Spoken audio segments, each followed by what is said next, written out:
नमस्कार, 8 बजे की खबरों में आपका स्वागत है। मैं हूं आरफा खानम शेरवानी। सबसे पहले खास खबरें। गुजरात में पटरी पर लौटी जिंदगी, कई इलाकों से कर्फ्यू हटा, स्कूल कॉलेजेस खुले, हिरासत में आंदोलनकारी की मौत की सीआईडी जांच के आदेश।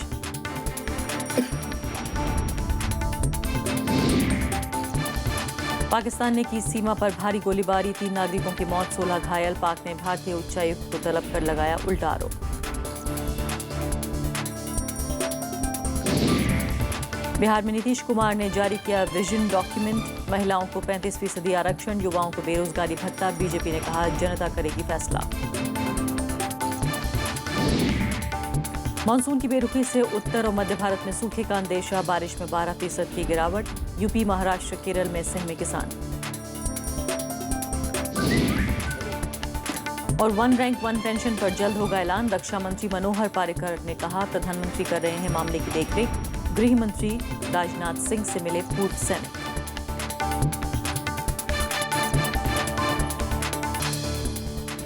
और अब पहली खबर।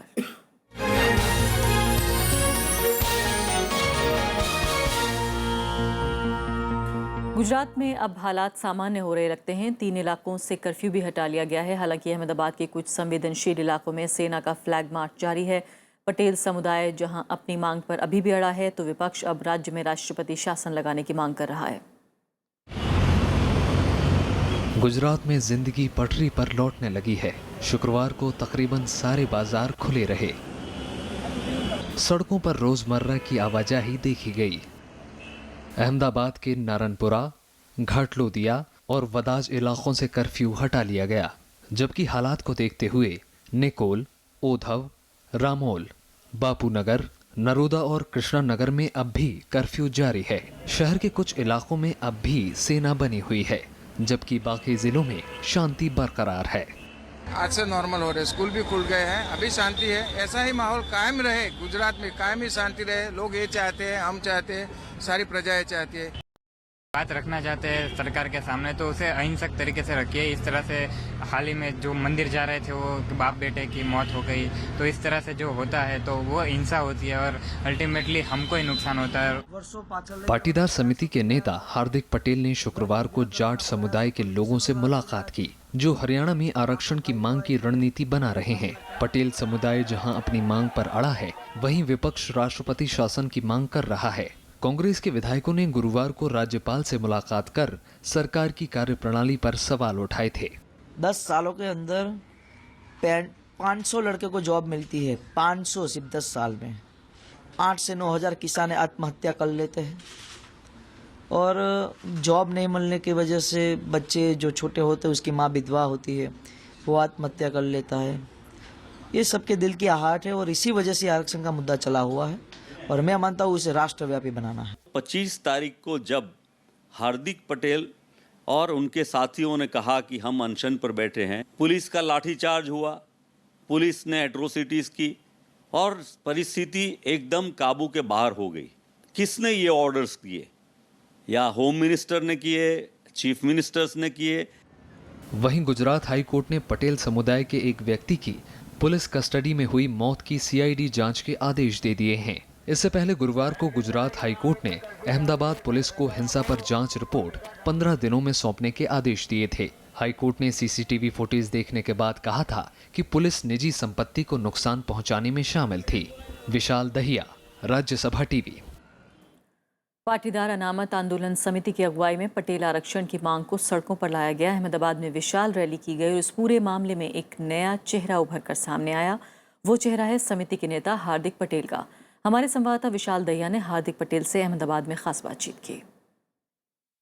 क्या मांग है सीधे सीधे शब्दों में पटेल समुदाय की तरफ से सरकार को? पिछले 10 सालों से जिस प्रकार पटेल समुदाय को जॉब में, एजुकेशन में, फार्मर को जिस प्रकार नुकसान हो रहा है, हमारी सिर्फ इतनी मांग है कि 27% जो ओबीसी कोटा है यहाँ पर गुजरात में, उसे हमें शामिल किया जाए। जो जातियां उस आरक्षण में हैं उनकी तरफ से भी इस तरह के कुछ छिटपुट बयान आए हैं कि शायद वो इस बात को स्वीकार ना कर पाएं कि उनका जो हिस्सा है उस 27% में, उस हिस्से में से पटेल समुदाय को भी अकोमोडेट किया जाए। 1000 लोग कहेंगे तो भी आप नहीं दे सकते, लेकिन आज 50-55 दिनों में 80 लाख लोग रोड पर आए कि हमें आरक्षण चाहिए, हमें आरक्षण चाहिए। तो मैं मानता हूँ गवर्नमेंट को और सुप्रीम कोर्ट को अपने संविधान में चेंज करना चाहिए इसके बारे में। आपका क्या संदेश है अपने जो समुदाय के लोग हैं उनको? जीएमडीसी ग्राउंड पर जितने भी पुलिस अधीक्षक उनको सस्पेंड किया जाए, 302 के तहत उन पर मुकदमा चलाया जाए। जहाँ जहाँ पर हमारे बच्चों की शहीद हुए, हमारे बच्चे शहीद कहेंगे हम उन्हें, वो शहीद हुए उन बच्चों के एरिया में जो पीआई हो, पीएसआई हो, जो कांस्टेबल हो, उन सबको सस्पेंड किया जाए। 302 के तहत मुकदमा चलना चाहिए और उनको परिवार को मुआवजा देना चाहिए। और अगले दिनों में वक्त देखकर हम हमारे हक की लड़ाई लड़ेंगे और ये आंदोलन जारी है अहिंसा के मार्गों पर। हार्दिक पटेल का कहना है कि वो राजनीति में शामिल नहीं होंगे, आएंगे नहीं, लेकिन राजनीति से दूर भी नहीं रहेंगे। कैमरा पर्सन डी के पांडे के साथ विशाल दहिया, राज्यसभा टीवी, अहमदाबाद। तो हालात सामान्य हुए हैं, लेकिन मुद्दा अभी भी काफ़ी महत्वपूर्ण है और ये देखना ज़रूर अहम होगा कि आने वाले दिनों में अब ये आंदोलन जैसा जो पनप गया है उसका क्या होगा। अब इसकी क्या चिंगारियां फैलेंगी या दब जाएंगी। विनोद अग्निहोत्री जो सलाहकार संपादक हैं अमर उजाला के, इस वक्त हमारे साथ स्टूडियो में मौजूद हैं। अग्निहोत्री जी, आप बहुत तजुर्बेकार पत्रकार हैं, गुजरात को भी बहुत अच्छे तरीके से आप जानते हैं। अभी फ़िलहाल खबरों में हम ये कह रहे हैं कि हालात सामान्य हो गए हैं, अब वायलेंस नहीं हो रहा है, हिंसा नहीं हो रही है, सामान्य जीवन शुरू हो गया है। क्या ये इतना आसान है? देखिए, अभी मेरी बात हो रही थी इस प्रोग्राम से पहले गुजरात के कुछ अपने दोस्तों से। उनका कहना है कि ठीक है, वायलेंस खत्म हो गया है, पुलिस की कार्रवाई और जो झगड़े झंझट थे, आगजनी, ये सब खत्म हो गई, लेकिन जो लोगों का असंतोष है वो अभी खत्म नहीं हुआ है और वो आगे का एक्शन प्लान की तैयारी कर रहे हैं। नॉन कॉपरेशन की बात कर रहे हैं। वो कह रहे हैं जो मिल्क प्रोड्यूसर्स हैं, तो दूध उत्पादक हैं, जो फल सब्जियां, इनकी सबकी सप्लाई शहरों में रोकने की बात कर रहे हैं। इस तरह की कुल मिलाकर के अभी वहाँ आंदोलन की ज़मीन जो है वो लगातार बनती जा रही है। और मुझे लगता है ये सिर्फ एक तात्कालिक घटना से आप इसको नहीं देख सकते कि एक रैली हुई और रैली के बाद पुलिस ने लाठी चलाई और लोग नाराज़ हो गए। ये इसके पीछे बड़े सामाजिक और आर्थिक कारण हैं जो पिछले लगभग 1 दशक से मैं कहूँगा कि गुजरात में पनप रहे थे। और जैसे सबसे पहली बात तो ये है कि दरअसल ये आंदोलन जो पूरा हुआ है, इसको पटेल जो पाटीदार समुदाय है उसका आंदोलन है, ये उन्हीं की भीड़ इकट्ठा हुई। पाटीदार समुदाय, अगर आप थोड़ा सा पीछे जाएं तो पिछले 10 साल में गुजरात में कई बार इस तरह के अपने असंतोष को प्रकट कर चुका है, लेकिन वो राजनीतिक रूप से प्रकट किया था उसने। जब केशुभाई पटेल के नेतृत्व में रैलियां होती थी, जब गोवर्धन झड़फिया के नेतृत्व में रैलियां होती थी सूरत में, जब भाजपा के ही एक तमाम बड़े पटेल नेता जो कद्दावर नेता थे वो जब सूरत में, राजकोट में, अहमदाबाद में, भावनगर में रैलियां करते थे और उन्होंने बाकायदा पार्टी भी खड़ी की, तो कहीं ना कहीं ये असंतोष तब से पनप रहा है। और कम से कम तब उसे एड्रेस किया जाता रहा था, तब वो एक राजनीतिक असंतोष था। अब ये राजनीतिक असंतोष से आगे बढ़ के सामाजिक और आर्थिक असंतोष में बदल गया है। और इसके पीछे कारण क्या है कि आमतौर पर माना जाता है कि पटेल समुदाय जो है वो बहुत संपन्न है और बहुत पैसे वाले समुदाय हैं। अनिवासी भारतीयों में सबसे ज़्यादा संख्या पटेलों की है। आज खबर पड़ रही है हमने कि अमेरिका में सबसे ज़्यादा मोटेल्स में पटेलों के हैं। सही है, इसमें कोई दो राय नहीं है। लेकिन जो 10 लाख लोग, 15 लाख लोग या 20 लाख, जो भी संख्या रही हो, जो अहमदाबाद में इकट्ठा थे, वो एनआरआई नहीं थे, वो गांव के पटेल लोग थे। और उनकी अपनी ज़मीनी हकीकत अलग है। उनकी ज़मीनी हकीकत अलग है। आप ये कह रहे हैं कि एक छोटे से लड़के ने, 22-23 साल के लड़के ने जो लाखों लोगों की भीड़ जमा की, उसमें जो गुस्सा था, वो लोग जो आए वो राजनीतिक वजहों से नहीं बल्कि उनके अपना जेन्युइन गुस्सा था जिसकी वजह से वो आए हैं। उनकी अपनी तकलीफ है, अपनी पीड़ा है। देखिए, अगर इसको थोड़ा सा और अगर विस्तार में जाए, देखिए पटेल समुदाय जो है गुजरात का सबसे प्रभावशाली समुदाय है, खेतिहर समुदाय है। इसके अलावा उद्योग और व्यापार पे भी उनका वर्चस्व था, राजनीति पर भी उनका वर्चस्व रहा है। लेकिन पिछले कुछ वर्षों में लगातार जिस तरह की, और ये पीड़ा, अभी चूंकि हम गुजरात पे बात कर रहे हैं इसलिए मैं इसको देश के और हिस्सों में नहीं ले जाना चाहूँगा, लेकिन ये पीड़ा पूरे देश के ग्रामीण इलाकों की है। क्योंकि खेती का जो जिस तरह की नीतियाँ पिछले 10, 15, 20 सालों में देश में बनी हैं और जिस तरह उद्योग परस्त और बाजार परस्त नीतियाँ बनी हैं, उन्होंने क्या किया है, खेती को बिल्कुल एक अलाभकारी व्यवसाय बना दिया है। और जो जिनके पास खेती थी उनकी ज़मीनें बढ़ रही हैं, उनके नौजवान बच्चे खेती में जाना नहीं चाहते। तो आप ये कह रहे हैं कि इसकी जड़ में बेरोजगारी है और छोटे जो उद्योग हैं उनका खत्म हो रहा है। हाँ, तो उसी पे मैं आ रहा था। एक तो खेती से जो बेरोजगारी बढ़ रही है, जो खेती का संकट है। दूसरा, जो स्थानीय उद्योग थे, राजकोट का इंजीनियरिंग उद्योग, सूरत का, भावनगर का हीरा उद्योग, सबसे बड़ा तो हीरा जो डायमंड उद्योग है, उसमें 80% जो है पटेलों की भागीदारी होती है। अब क्या हुआ? वो मैन्युफैक्चरर भी, वो ट्रेडर भी हुआ ये कि पिछले 4-5 साल से अगर आप देखें तो इतनी मंदी हीरा उद्योग में है और उसको एड्रेस करने के लिए सरकार ने, न राज्य सरकार ने न केंद्र सरकार ने कोई कदम नहीं उठाया और उसका नतीजा हुआ तमाम हीरा कारोबार बंद हुआ, तमाम पटेलों को अपना डाइवर्ट करना पड़ा, वो रियल एस्टेट में आए, रियल एस्टेट डूब गया। तो ऐसी स्थिति में ये हो गया है कि उनकी आर्थिक स्थिति, एक तो जो कारोबारी पटेल हैं उनकी आर्थिक स्थिति खराब हुई, जो गाँव में खेती में है उनकी आर्थिक स्थिति खराब हुई और प्रभावशाली समुदाय है, और तीसरा मुद्दा है राजनीतिक रूप से हाशिए पर। केशुभाई पटेल के बाद जो भारतीय जनता पार्टी की राजनीति जो रही भाजपा गुजरात में, उसमें भी जो पटेल नेता थे, खासकर जो कद्दावर नेता पटेल थे, वो लगातार वो हाशिए पर गए। यानी आप ये कह रहे हैं कि मुख्यमंत्री के पाटीदार समुदाय से होना, 6 मंत्रियों के उनके कैबिनेट में होना, 1 आधा दर्जन MPs इलेक्ट हुए हैं, इन सब से रिप्रेजेंटेशन नहीं बनता। कहीं ना कहीं पटेलों को ये लगा कि वो शासन सत्ता से और उससे उनको एक अलगाव, उन्होंने अलग थलग अपने को महसूस किया। आप ये कह रहे हैं कि ये नेता जमीन से जुड़े हुए नहीं थे जो उनके असली मुद्दों को आगे ला पाते। बिल्कुल।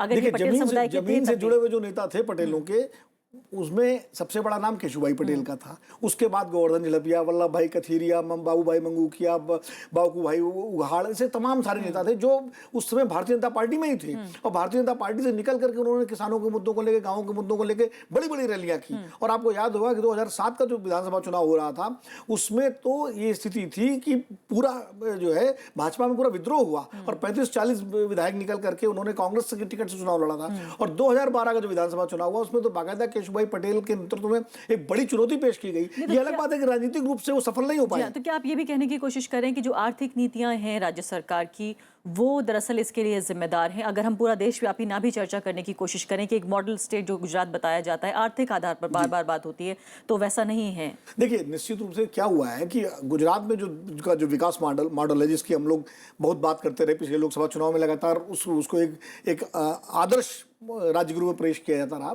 उसके अंदर बहुत सारे अंतर्विरोध हैं। वहाँ कुछ बड़े उद्योग घरानों का बहुत जबरदस्त विकास हुआ, वहीं स्थानीय उद्योग जो है लगातार बंद हुए और उनकी स्थिति बहुत खराब हुई। अगर आप जाकर आप याद करिए, बचपन में हम लोग जो है पंप सेट इंडस्ट्री जो है गुजरात का मशीनरी उद्योग, गुजरात का ये आपका पाटन का साड़ी उद्योग, बहुत सारे जो स्थानीय उद्योग थे, उनकी व्यवस्था में वो पिछले 15-20 साल में, 10 साल में तो उनका काफी नीचे चले गए और उसकी जगह बड़े बड़े कॉर्पोरेट और बड़े बड़े उद्योग घरानों ने वहां पर जगह बनाया। लक्षण के तौर पे सामान्य आ रहा है। और उसकी वजह से जो है ये असंतोष सारा मिलजुल करके आया है। इसमें खेतिहर पटेल भी शामिल है, उसमें व्यवसायी पटेल भी शामिल है। बहुत सारे लोग इसको कहने की कोशिश करें कि एंटी रिजर्वेशन मूवमेंट भी है, शायद उस सब आप उससे सहमत नहीं होंगे, लेकिन आखिरी बात मैं आपसे पूछना चाहती हूँ, समय बिल्कुल समाप्त हो रहा है, कि अब क्या होगा? देखिए, पहली बात तो ये है कि एंटी रिजर्वेशन इसलिए है कि उनको लग रहा है वो सरकारी नौकरी की बाधा सिर्फ आरक्षण है, इसलिए आरक्षण के खिलाफ खड़े हो गए। लेकिन असली सवाल उनके असंतोष को एड्रेस करने का है। आगे ये है कि देखिए, इस मामले को पटेल वर्सेस पटेल बनाम गैर पटेल नहीं बनाना चाहिए, वरना ये सामाजिक सद्भाव बिगड़ने वाली बात होगी।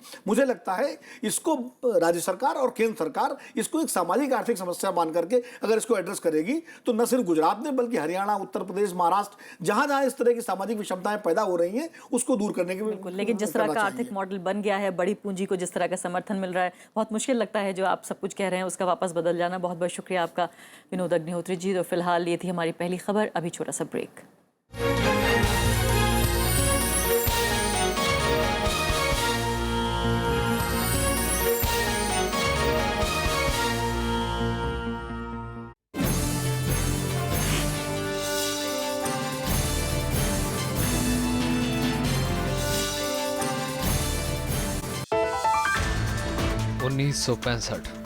भारत पाकिस्तान युद्ध की 50वीं वर्षगांठ।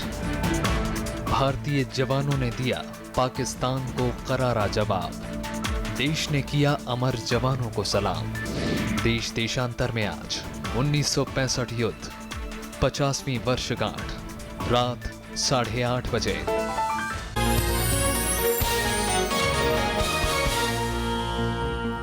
खबरों में आगे बढ़ते हैं। पाकिस्तान ने एक बार फिर सीज फायर का उल्लंघन करते हुए गोलीबारी की है। बीती रात जम्मू कश्मीर के आरएसपुरा और अरनिया सेक्टर में पाकिस्तान की तरफ से हुई फायरिंग में 3 नागरिकों की मौत हो गई और 16 लोग घायल हो गए।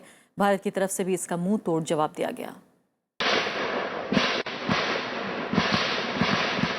सीमा पार से गोलीबारी की वजह से सरहद पर दहशत का माहौल है। पाकिस्तान की नापाक हरकतों की वजह से लोग डर के साए में जिंदगी गुजारने को मजबूर हैं।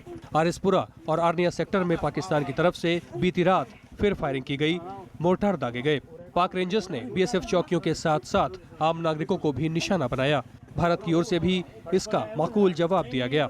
डिप्लोमेटिकली पूरे दुनिया में आइसोलेट हो गया पाकिस्तान, और वो अपनी डेस्परेशन से जो फायरिंग कर रहा है। और अच्छी बात ये है बड़ी कि हमारी फोर्सेस जो है उसी जो है टर्म्स में उनको जवाब दे रहे हैं। सीमा पर हो रही लगातार फायरिंग से पाकिस्तान की मंशा पर सवाल खड़े होने लगे हैं। राजनीतिक दलों ने इसे पाकिस्तान की हताशा करार दिया है। साथ ही मामले को अंतर्राष्ट्रीय स्तर पर उठाने की मांग की गई है। ये जो बातचीत का जरिया जो शुरू होने वाला था पहले एनएसए लेवल पे और अब बीएसएफ और रेंजर्स, पाकिस्तानी रेंजर्स के बीच में, और बाद में डीजीएमओ की मीटिंग होनी थी, शायद उसको टारपेडो करने की एक पाकिस्तान की तरफ से कोशिश हो रही है। विश्व में तमाम इंटरनेशनल फोरम में इन बातों को उठाना चाहिए कि पाकिस्तान लगातार इस तरह का उल्लंघन कर रहा है और इस पर कार्रवाई होनी चाहिए। पाकिस्तान अपनी हरकतों से बाज नहीं आ रहा। इसी वजह से दोनों देशों के बीच एनएसए स्तर की बातचीत पहले ही रद्द हो चुकी है। अब दिल्ली में बीएसएफ और पाकिस्तानी रेंजर्स की बैठक पर अनिश्चितता के बादल मंडरा रहे हैं। बीएसएफ और डीजीएमओ स्तर की बातचीत का मकसद सीमा पार गोलीबारी और आतंकवादियों की घुसपैठ को रोकना है। सिर्फ अगस्त में पाकिस्तान 51 बार संघर्ष विराम तोड़ चुका है। इस साल अब तक करीब 250 बार सीमा पार से फायरिंग हो चुकी है। Bureau report, Rajya Sabha TV.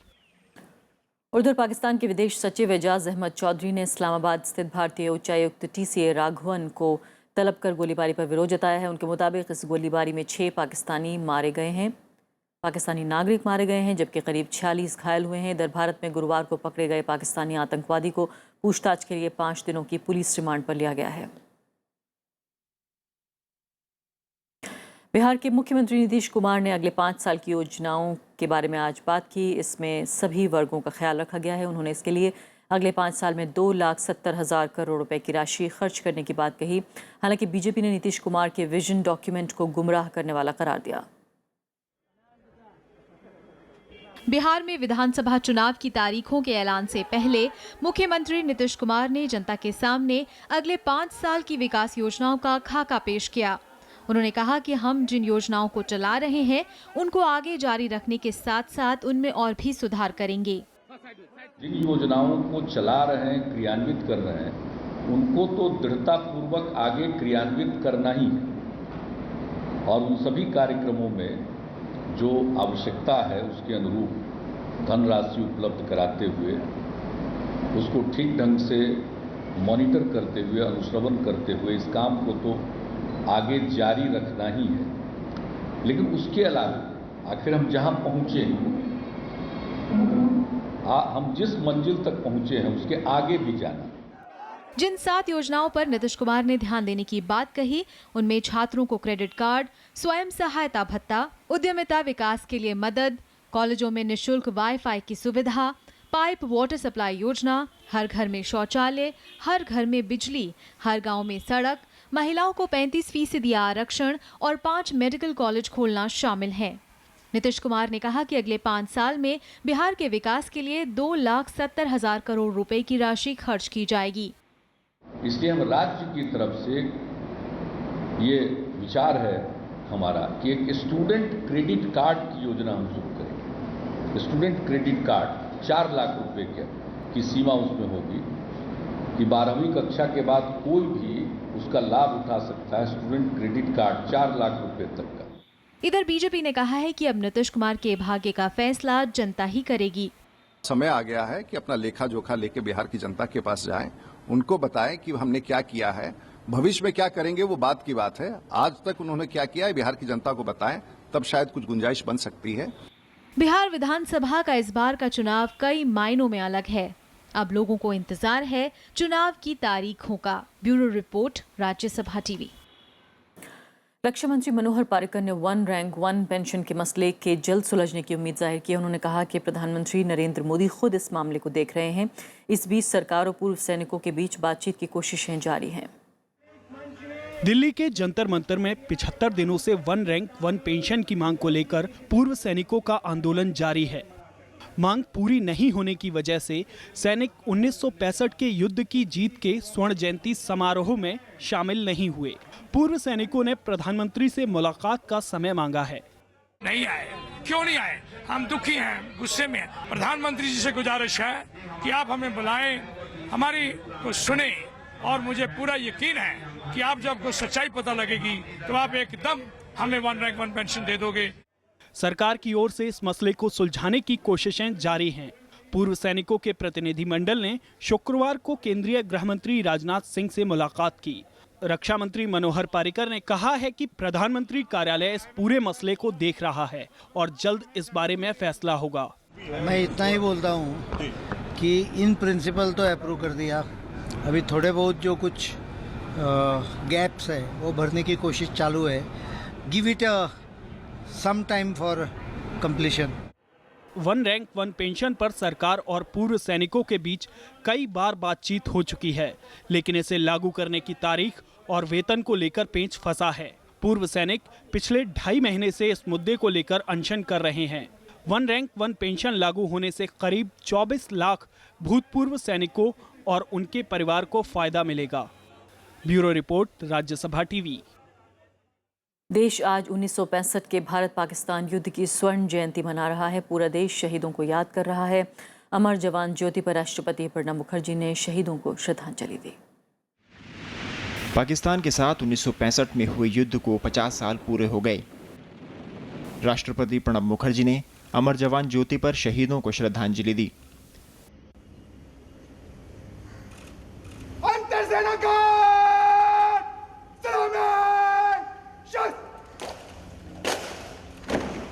इस मौके पर रक्षा मंत्री मनोहर पर्रिकर और तीनों सेनाओं के सेनाध्यक्ष मौजूद थे।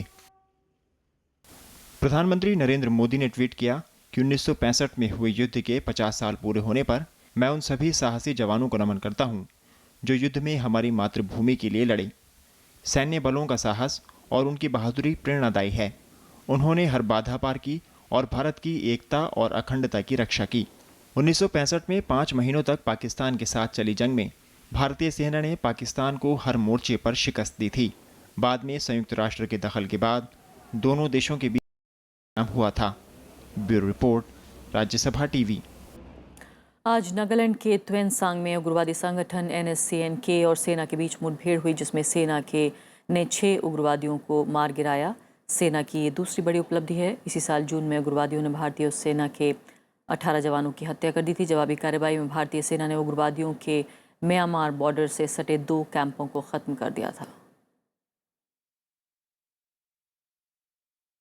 और इस साल देश भर में 12% मानसून की कमी देखी गई है, जिसमें सबसे ज्यादा असर मध्य भारत पर पड़ा है, जिसमें मध्य महाराष्ट्र, कोंकण, गोवा, तेलंगाना, कर्नाटका के कुछ इलाके और केरल शामिल हैं। हालात सबसे ज्यादा खराब मराठवाड़ा में हैं, जहां सूखे जैसे हालात बन गए हैं। यहां पीने का पानी भी अब सरकार के सामने एक चुनौती बन गया है।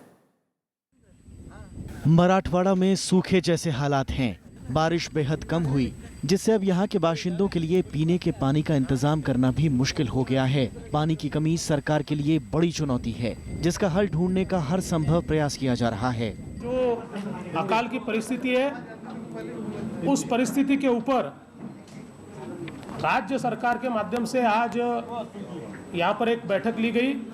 किस प्रकार से हम लोगों को पीने का पानी दे, किस प्रकार से जानवरों को हम चारा दे, इसका पूरा नियोजन किया गया है। यह हाल सिर्फ महाराष्ट्र के मराठवाड़ा का ही नहीं है। कोंकण में भी 38% कम बारिश हुई है। वहीं गोवा में 32%, तटीय कर्नाटक में 44%, दक्षिण कर्नाटक में 28%, तेलंगाना में 25% और केरल में 31% कम बारिश हुई है। मध्य और दक्षिण भारत के ये हाल हैं तो उत्तर भारत के भी कई इलाके कम बारिश की मार झेल रहे हैं। पूर्वी उत्तर प्रदेश में 36% कम बारिश हुई, जबकि पश्चिमी उत्तर प्रदेश में 30% और पंजाब में 31% कम बारिश आंकी गई।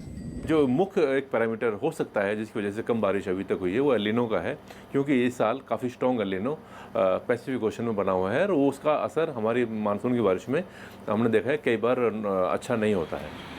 मौसम विभाग की माने तो पूरे देश में इस साल 12% कम बारिश हुई है। इसमें जुलाई के माह में 17% कम बारिश हुई, जबकि अगस्त में अब तक 10% कम पानी बरसा है। अब ऐसे में पिछले साल कम मानसून की मार झेल चुके किसान इस साल दोहरी मार झेलने को मजबूर हैं। रविंद्र सिंह शौरान, राज्यसभा टीवी। FTII विवाद पर छात्रों का विरोध अभी भी जारी है। कई फिल्मकारों और अभिनेताओं ने छात्रों के आंदोलन के समर्थन में ये लोग उतर के आए हैं। वरिष्ठ अभिनेता और निर्देशक अमोल पालेकर ने इस मुद्दे पर राज्यसभा टेलीविजन के कार्यक्रम द क्वेस्ट में बातचीत की। I have always looked at this issue with again sadness. Sadness because you see, government, every government and any government is its prerogative to choose a person, their team to head such institutions. Bharat और श्रीलंका के बीच Colombo test का पहला दिन आज बारिश की भेंट चढ़ गया। हालांकि बारिश होने तक टीम इंडिया ने पहली पारी में 2 विकेट पर 50 रन बना लिए हैं। बारिश की वजह से महज 1 घंटे का ही खेल हो सका। खेल रोके जाने के समय चेतेश्वर पुजारा 19 और विराट कोहली 14 रन बनाकर क्रीज पर थे। श्रीलंका ने टॉस जीतकर गेंदबाजी का फैसला करने का फैसला किया।